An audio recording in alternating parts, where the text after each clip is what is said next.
All right. Hello, everyone, and welcome. It's just after 1 p.m. here in Ottawa, and I think we are good to get rolling on this webinar. So thank you for joining. And really, before we get going, just a few quick housekeeping notes.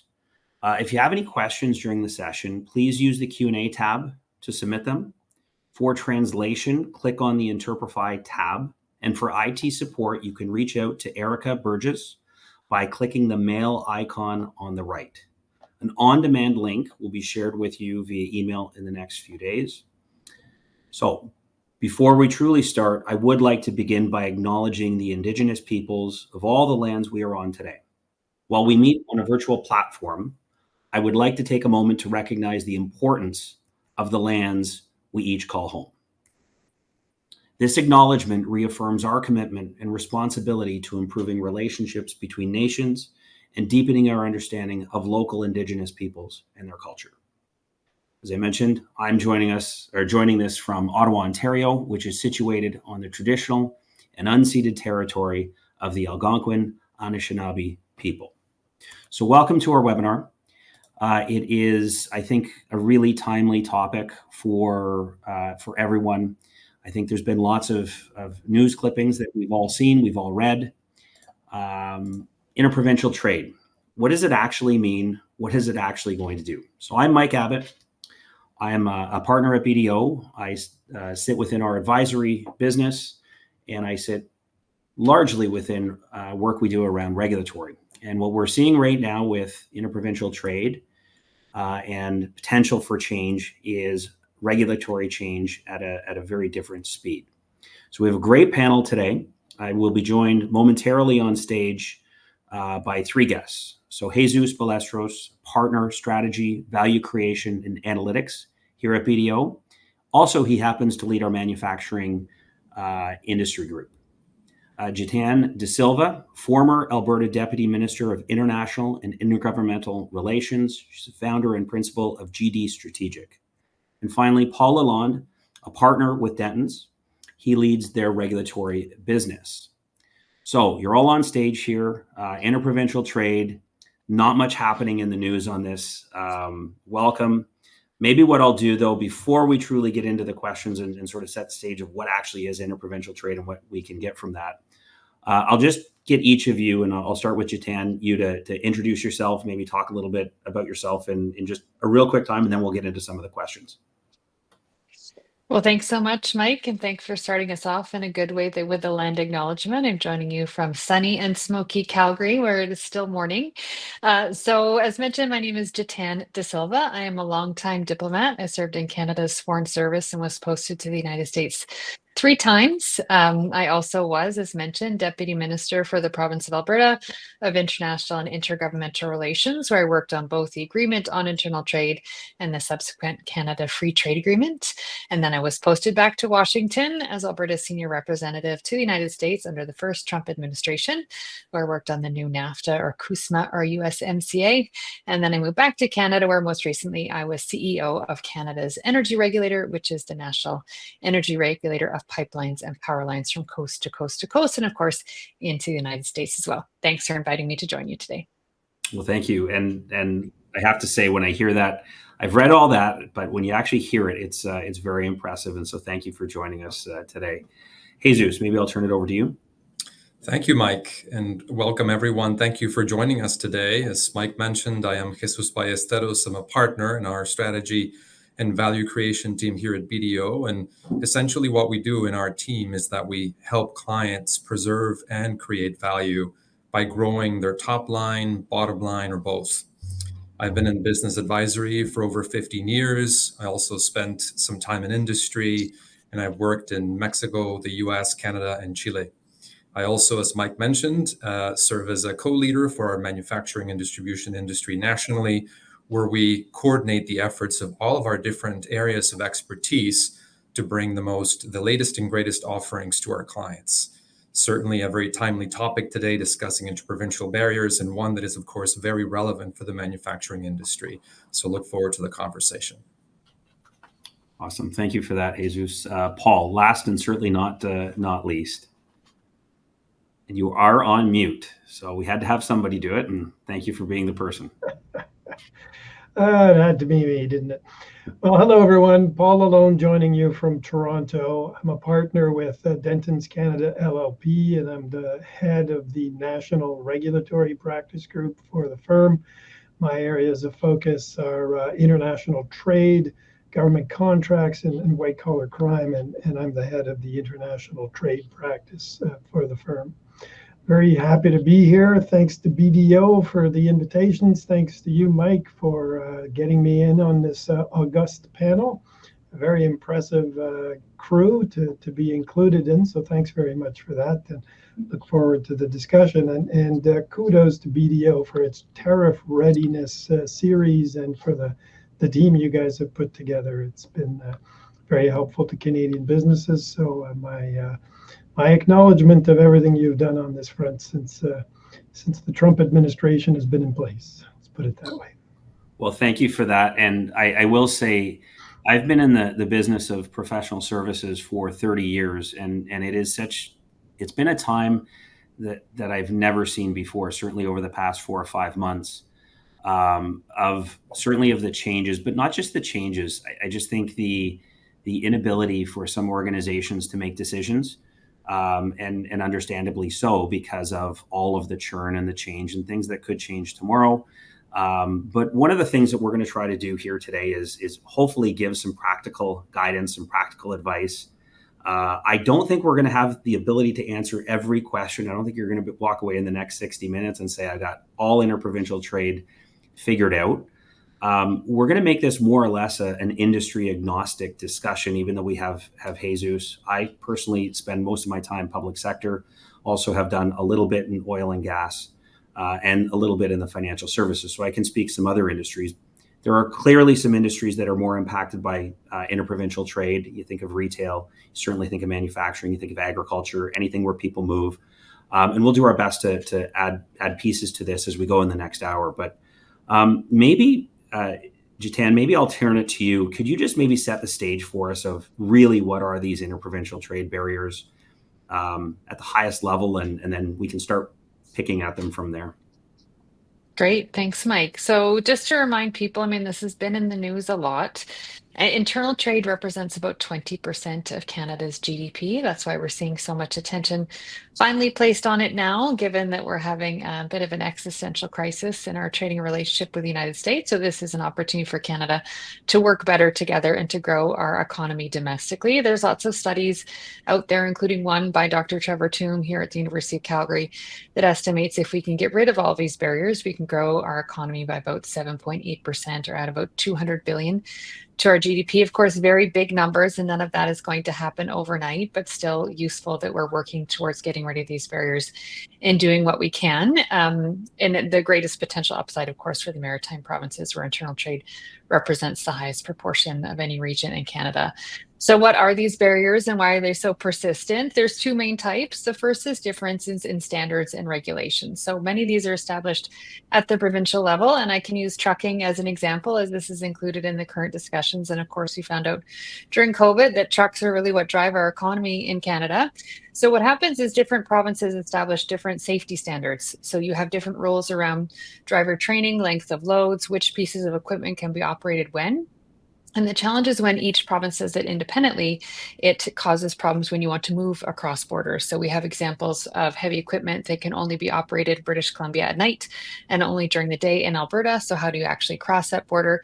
Examples where a flag needs to be changed for light for safety reasons. And so if you multiply this across sectors, it really does amplify. And every time you need to make a change like that, every time there is a difference, it costs time and costs money. So that's the first type of barrier. The second type is what I would call domestic protectionism. And the most often used example here is alcohol. So say you are the Premier of Nova Scotia and you want to grow your wine sector, and you know that you'll have a hard time competing with Ontario and BC, you will put measures in place to protect that growing sector. So you might either give Nova Scotia wine preferential treatment when you're buying it with provincial liquor stores, or you might give it preferential tax treatment. And these are both examples of why this problem is so persistent. One, because these standards and regulations, there are hundreds and thousands of them. So just getting the whole list together has been tricky for people. And the approach in the past has been to move towards harmonization, meaning to negotiate a new standard, or is what you're seeing now is a push for mutual recognition, where it's just like, you have a standard, I'll accept yours if you accept mine. And the other reality on the protectionism side is we know that there are winners and losers in trade agreements. So it's hard politically for leaders to say, okay, I will reduce these barriers, knowing that perhaps my sector of this economy cannot compete and people will lose their jobs. And that's why it's so important right now to have this conversation amongst leaders. We saw the conversation in Saskatoon at the First Minister's meeting. And now this legislation is we're seeing that political will to actually move forward and address some of these challenging problems. And of course, it'll also take support from Canadians to keep moving forward because, like I said before, there will be winners and losers. And so we need to have that conversation around how to support people as they transition to new opportunities. So that's my overview of why this problem has been so persistent and the opportunity now going forward to grow the economy.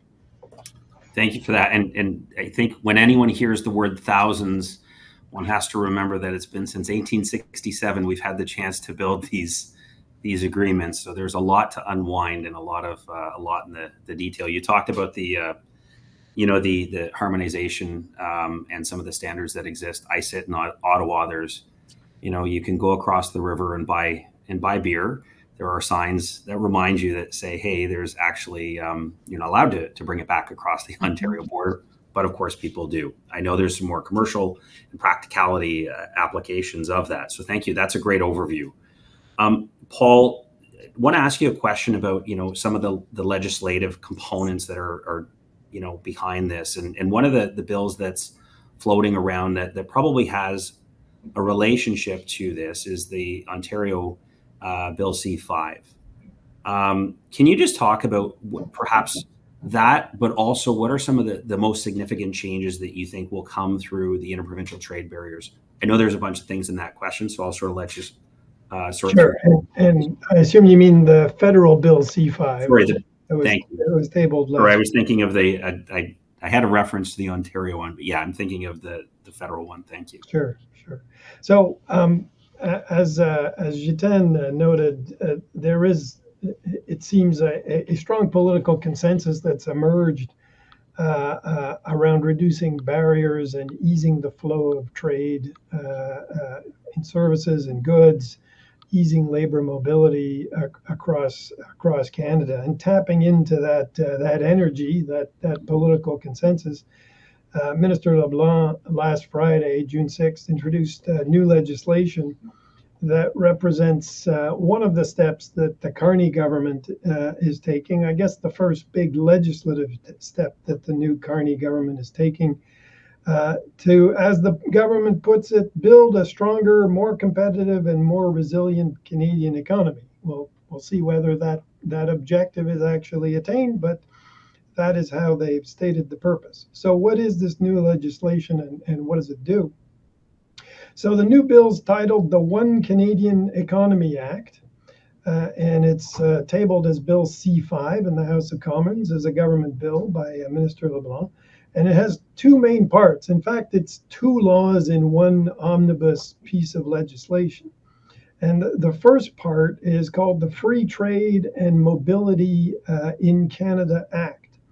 And the stated purpose of that first part of the bill is to promote, as the title would suggest, trade and mobility by removing the federal trade barriers to interprovincial movement of goods and the provincial provision of services that might apply within Canada.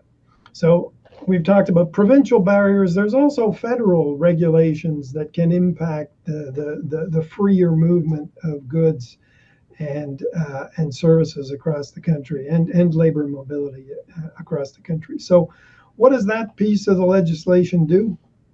Well, with respect to goods, the central idea here is that a good produced, used, or distributed in accordance with a provincial or territorial requirement will be automatically, once this law is passed, automatically considered to meet any comparable federal requirement. So where there's overlapping requirements, federal and provincial, if you meet the provincial one, you're automatically going to be deemed to meet the federal one without any additional requirements to be met and so on. So in some areas that might be a bonus. That might actually reduce the administrative or regulatory burden that companies might have to meet, where they have to meet both, where their goods have to meet both federal and provincial requirements. And one area where I think there might be some real measurable benefits there are meat inspection, where a lot of facilities are subject to both provincial meat inspector work and federal meat inspector work. So there might be some benefits there. The government's talked about organic designations being applicable at the provincial and federal level. People who are interested in that might benefit from those measures. The government's also talked about energy efficiency standards, for example, for appliances and things of that nature. So there might be a lot of areas where companies that have to deal with the double burden of meeting provincial requirements and federal requirements might have those burdens eased, and their overhead and regulatory compliance costs might go down as a result.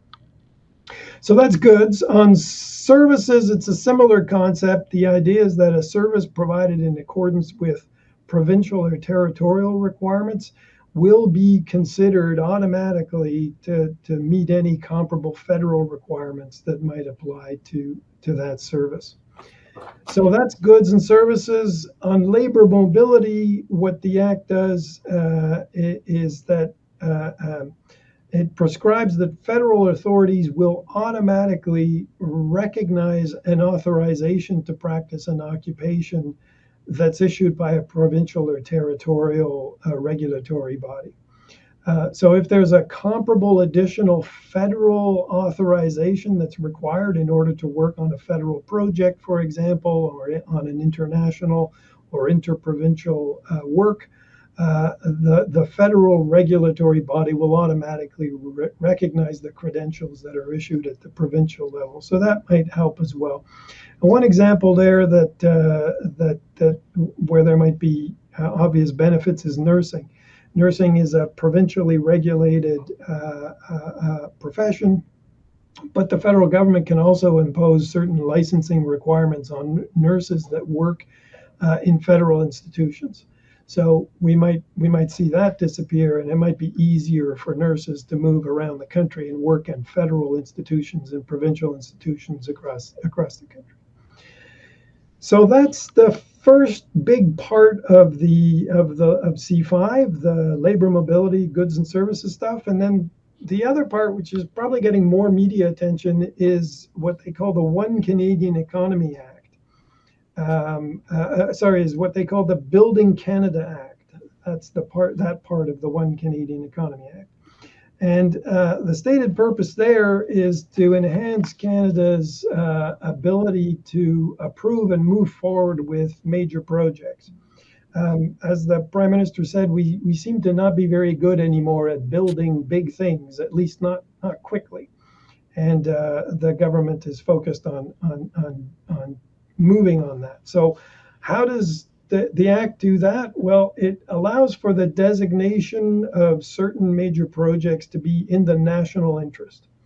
And if a project's designated to be in the national interest, its development can be accelerated compared to current timelines in the following way. So when a project is designated, it's conditionally approved up front. And the process will go through some of the existing review process, but with a focus on how we get it done as to whether or not we get it done. So as opposed to a green light, red light system through each of these reviews, it gets an upfront green light, and then we work out how to make it work under the various approvals that are required, whether that's environmental or otherwise.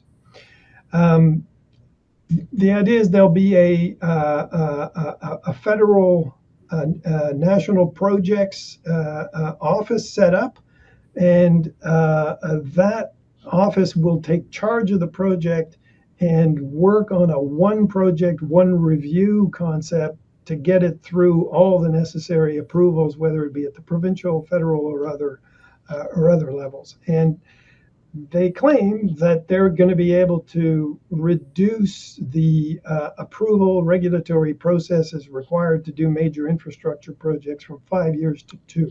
So we'll see. The devil will be in the details, but certainly I think most observers who have been watching this have taken this as a positive step. Mm-hmm. I could go into a bit more detail on that, but I am cognizant of time. I did want to express a couple of cautions, though. The minister that's going to be responsible for running these projects will need to consult with other ministers who have subject matter authorizations under current regimes. So the Minister of Energy will need to be consulted, the Minister of Environment will be consulted, the Minister of Indigenous Affairs will need to be consulted, and so on. And there's really no set time frame within which all that consultation is going to happen.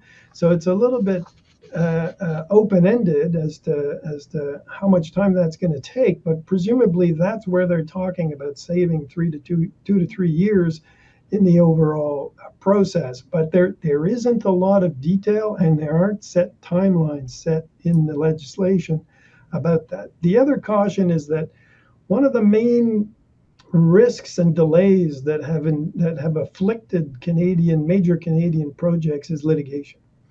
Whether that be from environmental groups, Indigenous groups, and so on, that have attacked projects. That's not addressed in this legislation, and I think that's a lacune. That's a deficiency in the legislation that I hope might be addressed through the parliamentary process. Right now, a decision under the Act could be the subject of judicial review, and presumably that would go in first instance to the Federal Court of Canada, possibly Federal Court of Appeal on appeal, and then the Supreme Court of Canada. Now, if a project is held up by that kind of litigation, that could take up 5 years right there. So it would be nice to see in the legislation something trying to address that, to short circuit it, whether it's take out the first instance, go straight to the Federal Court of Appeal, or have a reference mechanism straight to the Supreme Court of Canada. If these projects are really this big and in the national interest and a compelling national public interest, maybe going direct to the Supreme Court of Canada to sort out whether it can go ahead would be a good way to go. So the legislation's silent on this, and I think that's something that I hope parliamentarians are gonna focus on.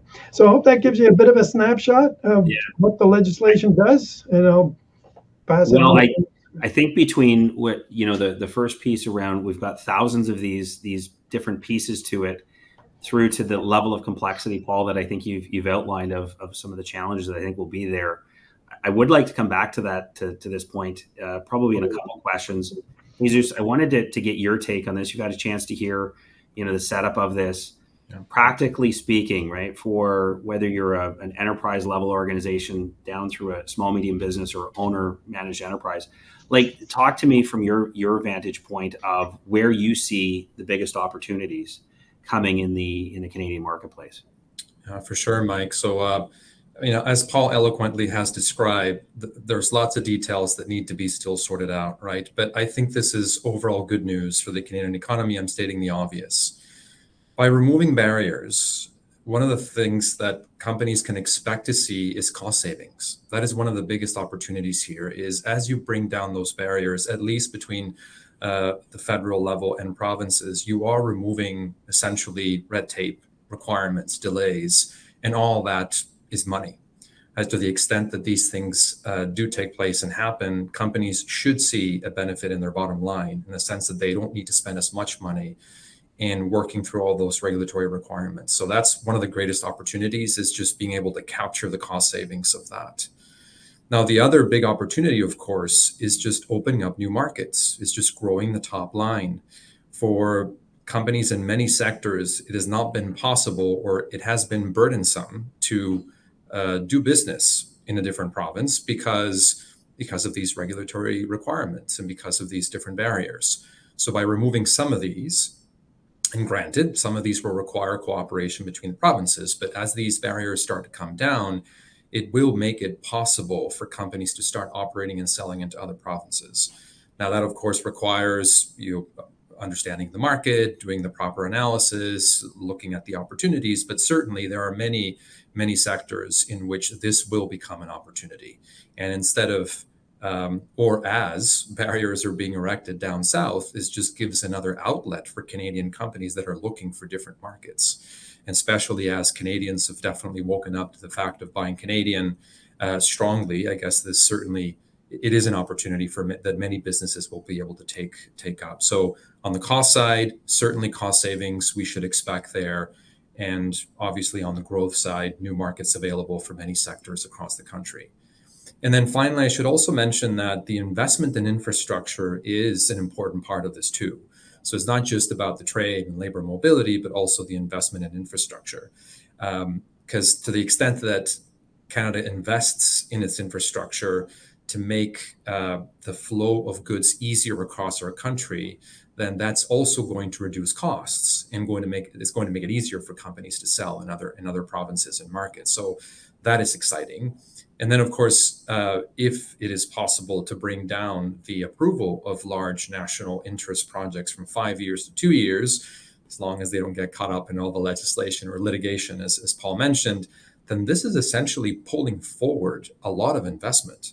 So for a lot of companies that are in the services industry or that sell goods into, for these large projects, by pulling forward all of this investment, that's just business, right? That companies were not necessarily expecting to see in the short term. So that's, taken together, these things can be certainly very exciting and can be a shot in the arm for the Canadian economy.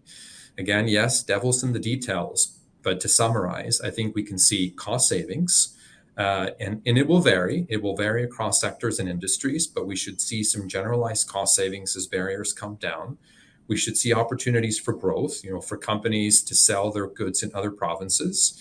And then third, with the flow of goods, the easier flow of goods with investments in infrastructure, we should also see some of those costs hopefully come down, right? So opportunities in different areas. The final thing I'll say here, of course, is that with opportunities come some challenges. It's important to keep that in mind. Jiten mentioned this in her opening remarks, is free trade always has some winners and losers, and it's important for companies to make sure that they're ready to be able to tackle both, right? The opportunities and the challenges that they might face as a result of this.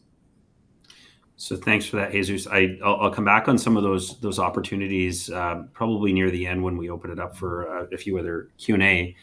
Jiten, maybe I'll throw a question to you, just given your experience, whether it be political realm, legislative realm, regulatory realm, or being an entrepreneur, right? This must be a really unique time of having all of these things converge. Given the opportunities that could be there, or maybe share where you see some of the opportunities and how to help navigate to get towards some of those, to actually unlock those opportunities for organizations, because this is going to continue to be, I think, a very fluid topic, certainly for the next period of time. Can you maybe just share, given your unique experience, how you might see an organization navigating towards some of these opportunities? Great question. And I think, it is said that strategy shapes structure. So we have to remember that when we signed the NAFTA, we made a conscious decision to integrate our economies north-south as opposed to east-west. And Canada does not have an interstate commerce clause in the Constitution like Americans do. So to the point, since 1867, but that reflex was reinforced with the NAFTA, right? And so we have to build the reflex now to trade across provincial barriers. And I think there is great opportunity. I mean, we also need to note that about 60% of the trade within Canada is trade and services. So the effort that is being made to recognize professional credentials across jurisdictions, I think will really be key. And depending on the service you're providing, I think there is real opportunity there. There certainly will be carve outs. The legal profession is one where we know that Quebec has they've got a civil code, right? And so obviously lawyers operating all across Canada, there is a different legal system in Quebec, and we need to be cognizant of that. But to the point about nurses, this legislation recognizes provincial accreditation federally. What we'd like to see is that same thing happening in every jurisdiction across Canada. And if we're going to be building major projects, we will need to see skilled tradespeople move to where the work is. And so that will be key. I think that is a tremendous opportunity. I think too, just looking at, we have seen this, we've gone from Elbows Up to Buy Canadian to whatever the case may be. And there is an opportunity there as we look for our markets that are most impacted. Of course, energy is a tricky one. That infrastructure exists. We're not going to disentangle ourselves from the United States overnight. But if we can build these other pieces of infrastructure, roads, ports, rail, all of the things that we need to move things across the country, there is a real opportunity in everything from agricultural products, to manufacturing to really be working together better. I think the other thing we haven't talked about here is government procurement, which actually could go back to the root of Canadian free trade. It goes back to something called the TILMA between BC and Alberta, which was actually focused on procurement between those two orders of government, because then there's the potential to actually make taxpayer dollars go further. Of course, you want to make sure that, people are very mindful of Canadian tax dollars being spent in Canada, but there are rules about, a procurement in Alberta and in BC and in Ontario. And so if you can figure out ways to develop economies of scale and then use tax dollars in other ways, I think there's lots of opportunities. So I think people just have to be smart, look for the opportunity, also identify those risks that we talked about. If you're from a smaller jurisdiction, are you prepared to compete with, Ontario's economy is huge. So are you ready for that? Or what is the niche product or service that you have that you really can scale? So I think it's the opportunity. You got to take a step back, really be strategic, and then think about how you want to do this, because it won't happen overnight. We need to build those reflexes, but I think there is tremendous opportunity on a range of fronts. Maybe one quick follow-up on that. To your earlier point, you mentioned about being some domestic protectionist, some of the barriers that exist. You highlighted Atlantic Canada. I just like to maybe get a sense of, are there a couple of areas specifically that you think may still be, challenges of where you continue to see that protectionism? Like, are there some industries that stand out over some of the others where you see this being a challenge? Well, the Canada Free Trade Agreement has a whole chapter on exceptions, so Chapter 8, and it does allow for, protection of language, protection of culture, protection of social services, all those things, which are crucially important. But then there is actually a chapter that essentially allows for supply management. So, I'm sitting here in Western Canada where we do not have a lot of supply managed producers. And so that is one that I think continues to be a perennial challenge in the agriculture sector, both in terms of Canada's trading agreements around the world, but it also does cause tensions domestically, but every jurisdiction, state, province, country, all protect part of the agriculture industry, or maybe it's seafood. So I think that's one we'll have to work through, and we'll have to figure out what supports we want to put in place to help those producers as they face increased market competition. So I think that's one for sure we have to watch. There's also an exemption in the Act for water, right? And we've seen a lot of talk, this rhetoric about access to critical minerals and other things. There's also a greater attention on water. So that's one I think that Canadians will have to decide what they still want to protect. And I think water would likely be among them. But I think the opportunity side certainly outweighs the challenges, but certainly some difficult conversations when things are so enshrined. It's a bit like the switch from a taxi medallion to an Uber, right? You have some people that have invested a lot of money in a licensor and growing something with certain measures in place. And so as you bring those barriers down, how do you facilitate that transition in a way that allows these people to remain economically successful? And that's why we have to keep the pressure up on our elected officials and support them through us, because it really is going to get tricky. We're making progress, but it's going to get bumpy too. Yep. Mm-hmm. Now, I may put this question out for Paul, just on this. I love that comparison of taxi and Uber. I think a lot of us can remember, when that happened. It happened very fast. What would be, like, if you're sitting there as an organization, you got to navigate through this.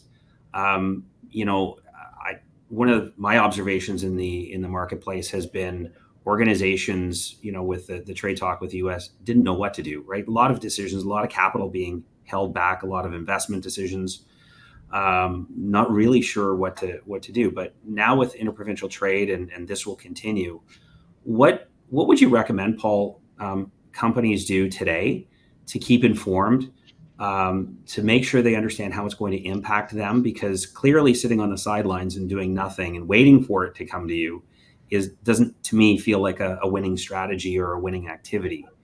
Can you totally agree. One of the notes I'd made to myself about this is don't expect people to come to you informing you about developments. If we've learned anything from the last several months, is that we're in a new environment where massive change can happen very rapidly and without any meaningful notice, if any notice at all. The initial tariffs to be imposed by the U.S. came with 3 days notice on virtually everything that Canada makes and sells into the U.S.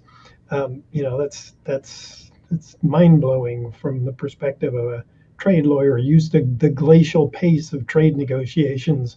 So expect significant change, expect it to come with little or no notice. And the best you can do is be in a state of readiness. So make sure you're properly monitoring, make sure you've got the right feelers out, you're using technology properly to make sure you're getting the right information. Make sure you engage with officials that are relevant to your world. To the extent that the opportunity is there, participate in proactive consultation processes that governments may be engaging in. Make sure your MP knows and your MPP knows about your business and the impact that regulatory changes might have on it. Be proactive, be engaged, participate in industry associations that are relevant to you. And make sure that to the extent they're engaging with officials, they're communicating messages that are actually beneficial to you, that actually make sense for your business. So, you have a business to run. That's mission one. And keeping tabs on regulatory developments and trade negotiations and so on, is not necessarily what you're the best at or used to doing. You'd rather be busy making and selling your stuff. I totally get it. But given the environment that we're in, it's prudent to make sure that you engage not in a status quo kind of way, but understanding that we're in a new environment where the rug can be pulled out from under you pretty quickly, or where really massive opportunities might open up quite quickly in a way that you didn't anticipate. So participate in industry associations, engage with officials, make sure you're, I don't want to say 24/7 monitoring what's going on, but that you have, to the extent you have a team in place, that you can share the load and make sure that there's always someone on watch or on call, making sure that if there are announcements, if there are developments, you're aware of them as quickly as possible. And again, don't expect the information to be pushed out to you. Make sure you're taking necessary steps to get that information to you. Is that helpful? Yeah, super helpful. As I think about really what organizations can do, one of the leading practices that I've seen dating back to before inauguration of Trump as the 47th president was scenario planning by organizations, right? Like picking some different outcomes or different possibilities of where they could be. One caution I would always put out to that is you got to limit the number of scenarios that you put out there, because you just don't know. But I think on interprovincial trade, if you're not and you don't have a scenario or a thought about that, to me this would be one of those areas. Jesus, you and I spent a fair bit of time talking about some of the changes in supply chain and what do those things look like. Maybe I'll put a question out to you. Some of the leading practices that you've seen of organizations doing right now to prepare themselves for really what is an unprecedented just overall uncertainty and again, we hope that more clarity comes as more information comes out. But Jesus, maybe can you talk a little bit about what are some of the things that you've seen as leading practices? Yeah, for sure, Mike. And speaking of supply chain, one thing that we have been observing is how companies are paying a lot more attention to their supply chains. This has certainly become very important since the pandemic. I think it just put a spotlight on how important it is to understand our supply chains and the risks that are inherent in bringing stuff from different places. But also more recently with the tariffs is understanding where your goods are coming from and obviously being more strategic about supply chain. So one of the practices that we're observing now that companies are engaging in is just better understanding and mapping that supply chain. Who am I buying from? But not just understanding your tier one supplier, but also who that supplier buys from. Because as we know, sometimes the tariffs have second or third order impacts that may find their way into your costs. So that is certainly top of mind right now for companies, is mapping supply chains, understanding where my products are coming from, and just trying to understand whether they are exposed to any tariffs. And that's where the scenario planning comes in, of course, as you mentioned. And on this supply chain topic, one of the things that to add to what Paul was saying earlier, that I would recommend companies do is just engage with your vendors, and especially your logistics and transportation vendors, to understand what they are doing in response to all of this, and what savings they might expect to see as a result of these barriers coming down, because some of those savings should be passed on to the companies themselves. So important to keep that conversation open and flowing so that you can see some of those savings come back. But yeah, back to practices, certainly mapping supply chain is important. Doing some level of scenario planning to understand what your level of exposure is if tariffs do happen. And obviously making sure, another best practice is that you are up to date on any documentation that you need in order to protect your margins. So for example, ever since the tariffs came about and the exemption for CUSMA qualified goods was announced, every company is making sure that they have all of their CUSMA qualification documents in place and in order, because now they're going to be asking for them at the border, right, to be able to give you the exemption for the tariffs. So another best practice is just make sure all of your documentation is in order so that you don't get caught up in potentially being applied a tariff because you don't have your paperwork in place. So supply chain mapping, documentation in order, doing scenario planning, certainly. And another one that I would throw in there is just making sure that you are being as efficient as possible with your costs, right, in general. What are your pools of costs, your larger ones, especially those that might be related to supply chain, and how can you reduce them? Are you, for example, doing unnecessary movement of goods between warehouses that you shouldn't be doing, and starting to cut on that? Because companies before, they didn't necessarily pay attention to those things as much. And now with this, they need to start paying attention to where can I find some cost savings in just making my own operation more efficient, right? So that I can better take the burden of any tariffs that might come, or take advantage of opportunities that may arise as a result of the interprovincial barriers coming down. Yeah, thanks for that. One of the other items that's there, I'm going to try to draw this into a slightly different direction, but is very much, I think, related. Jitan, I'm going to throw this question to you. There will be a question in this, I promise. One of the things that we've seen in the marketplace is, AI and leveraging AI in really what are the use cases that can be deployed, whether it be for cost savings and efficiencies, curb the hiring of new employees, all of these things as tactics. We see a lot of questions of out there of how can we best deploy AI in my business setting, and obviously there's different use cases that are best situated in different industries. We know the G7 is getting together. It's next week. Which I think is this weekend. That's right. And so we also know that CUSMA negotiations at some point will happen over the next year. And just given your experience, and I was at the B7 conference, Jesus, you were there with me, and we saw a lot of questions and guidance around AI and the regulatory play for that.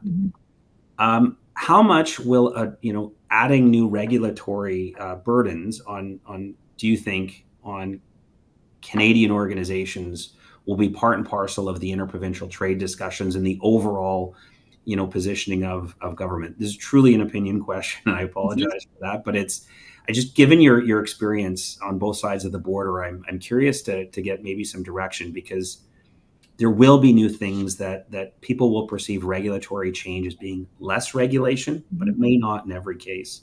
I'm just curious on what your opinion might be on that.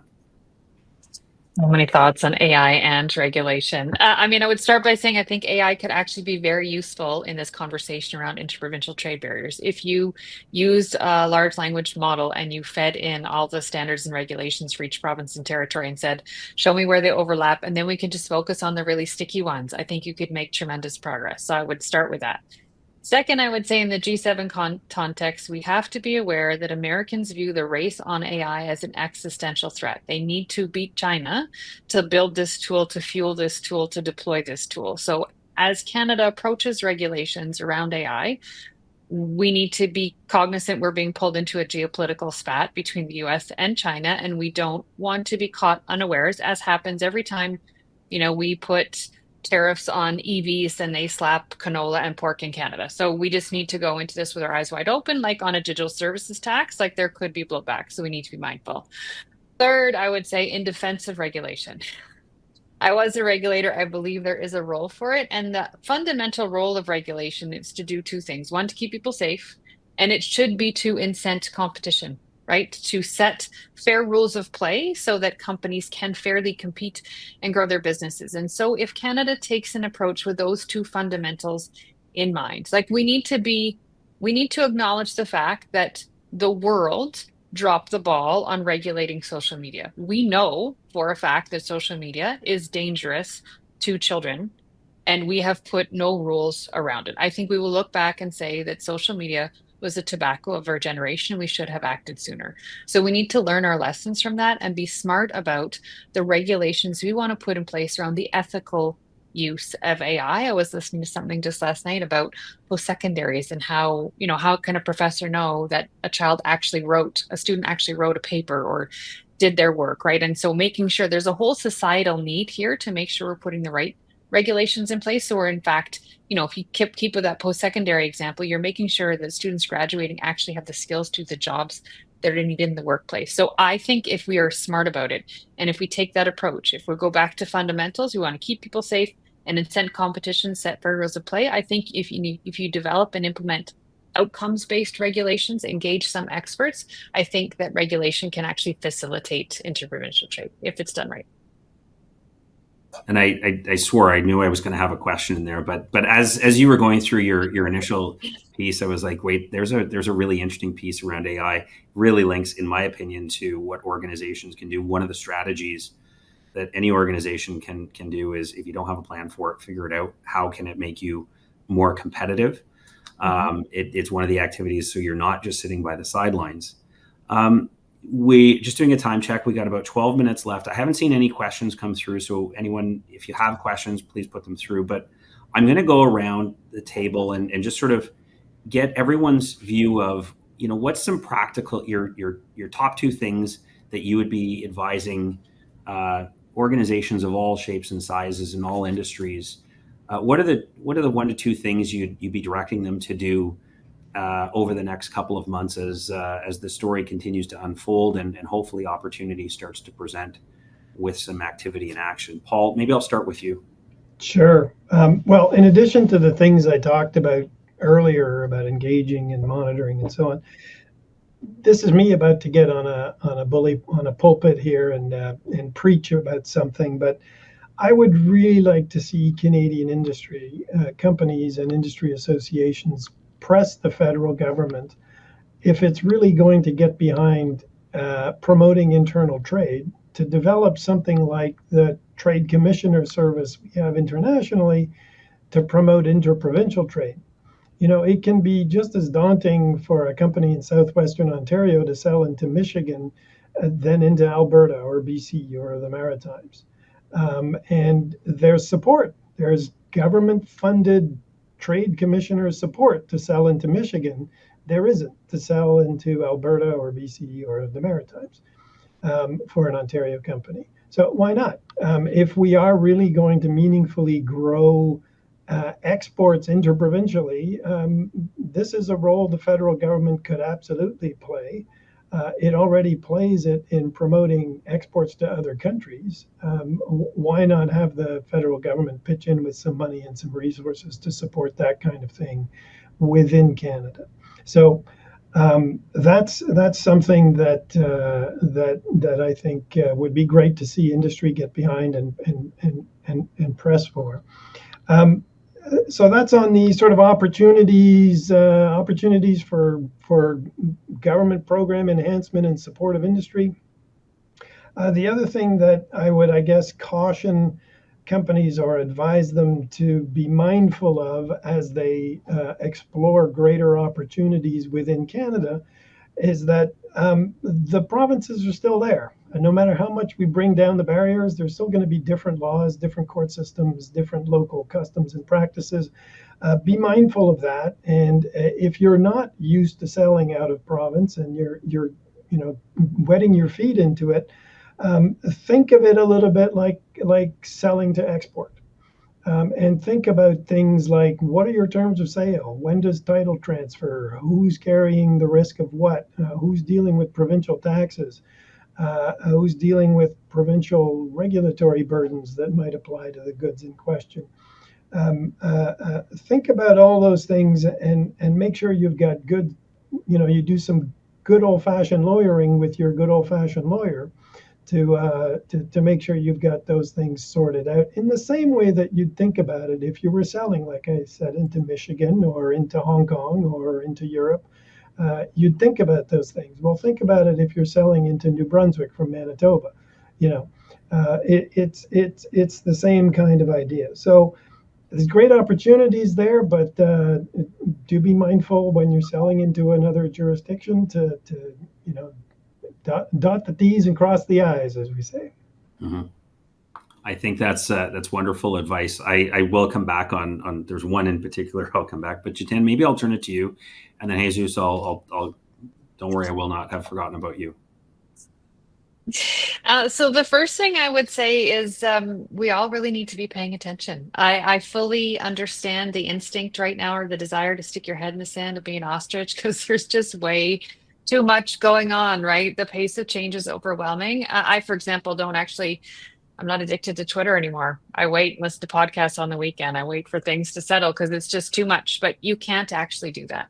The risks are too high. And so you need to pay attention, however you are comfortable doing so. So whether that is, as was mentioned before, joining an industry association, I've seen great policy analysis come out of the business councils of the various provinces, the national, the chambers of commerce. There are ways for you to get information, but you need to pay attention because the world is just changing so quickly and we cannot, the past is gone. We're only moving forward. And so you need to pay attention, and then you need to figure out how you're comfortable to engage, and whether that is writing a letter to a member of parliament, whether that is, developing some type of advocacy campaign, whether that is changing your own supply chain practices to insulate yourself or to encourage certain changes in behavior. So you need to pay attention, you need to be engaged.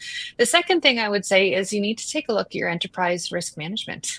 What was in the past not very probable is probably more so now, right? So take a hard look at where you've identified your risks and where you think those threats are and what the opportunities are, and make sure that is up to date. And then the third thing I would say is update your strategy accordingly. It does feel a little bit like now we're walking through a tornado or being sucked into one. And so the way to survive and thrive in these situations is to actually understand your strategic interests and to keep walking towards them. That's not to say you won't get blown slightly off course, but there's so much noise right now. You need to actually go back to basics, go back to basic principles, know what matters to you, know what your bottom lines are, and keep walking towards them despite all the noise and chaos you might feel is happening around you. I think those are that is certainly how a lot of us feel with the whirlwind of information that comes in every day. Jesus, last and certainly not least, and then we'll see if there's any questions from the that we haven't answered from the audience, but I haven't seen any come through. So, Well, Mike, I'd just like to emphasize some of the points that Jiten just made. First of all, strategic clarity. I think this is an important concept for companies really to make sure they internalize is how important it is, especially in times like this, to have strategic clarity. So what is the strategy for the company? What is the growth trajectory? What are the growth aspirations? Because that will dictate a lot of the actions that the company can take and where the opportunities that will arise from the interprovincial barriers and those coming down will come into play. So yes, make sure that you spend some time clarifying that strategy. Be proactive. Again, Jiten said it in very eloquently, but be proactive about staying up to date on what is happening. But I would add just understanding the basics. While lots of company owners and leaders, they already have a sense of what those barriers are. A lot of companies, because exporting to the US has been so easy, they've just defaulted to doing that and not paid attention to the Canadian market. But I think now, of course, it's important to know what those barriers are or have been, and so that when the time comes that those barriers are removed, that then you can more quickly see the opportunity. So just get up to speed on what those barriers are in your sector and how big could it be when those barriers start coming down. And finally, take a look at the Canadian market. Start paying more attention to different provinces for your specific products or services. Which provinces are the most attractive for you? And where do you think you could be competitive with your products and services? And start doing some of that market research or understanding so that when the time comes, you have a value proposition ready to go to be able to enter other markets. I mean, it's just complementing a lot of what was said, but I think it's really being proactive, being strategic, and being ready to take advantage of those opportunities when they arrive. So listen, I'm going to draw us near to the close. We've only got a few minutes left. Couple of things that I just wanted to go back on because I think they were really, really important items. I think the engagement with industry associations, I think is critical. I'm going to add a couple others to that because I heard a few. Paul, you didn't quite come out and say make sure you talk to the legal firm, but that's okay. You should, right? I'm going to add you should talk to your advisors. Talk to your advisors, your professional advisors. Right? Talk to your professional service providers. I would also add to that because it goes in line with your industry associations. Talk to your peers. And that's one of the reasons you would talk to your professional service providers. Right? We talk to a lot of clients. We see what other clients are doing. One of the things, I had a conversation on Friday morning with a CEO of a client and just talking about what other organizations are doing in the moment becomes comforting. You understand it. You get to know, oh, that's what they're doing. Okay, maybe I should think about doing something else. It's a time where I think sharing those stories as a business community is really something to do. The Business Council was a great suggestion, and the Canadian Chamber. I've stayed relatively close with them. Very good source of information. There's a lot of information that's out there. The quote I wrote down is "Be active and pay attention."